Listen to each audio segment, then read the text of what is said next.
အင်းဝါဆော့ဝဲတွင် KP ဖြင့်ငွေသွင်းနေငွေသွင်းရန်အကွက်ကိုနှိပ်ပေးပါ KP ကိုရွေးပေးပါ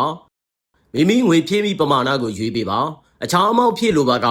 ကိုယ်တိုင်ရေးလို့ရပါတယ် Go to transfer ကိုနှိပ်ပေးပါဖုန်းနံပါတ်ကို copy ယူပေးပါ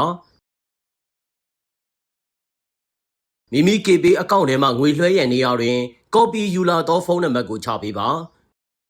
ရှေ့တွင်မိမိရေးထားသောပမာဏအတိုင်းတိကျစွာငွေလွှဲပေးပါငွေအမောက်မတူပါကငွေဝင်မီမဟုတ်ပါ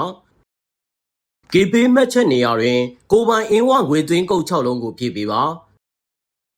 ငွေသွင်းကုတ်မရေးထည့်ခြင်းမှားရေးခြင်းဖြစ်ပါကငွေဝင်မီမဟုတ်ပါငွေလွှဲပြီးပါက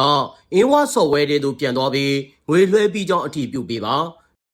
ထို့နောက်10မိနစ်အတွင်းလူကြီးမင်းအင်းဝအကောင့်ထဲသို့ငွေဝင်လာမည်ဖြစ်ပါတယ်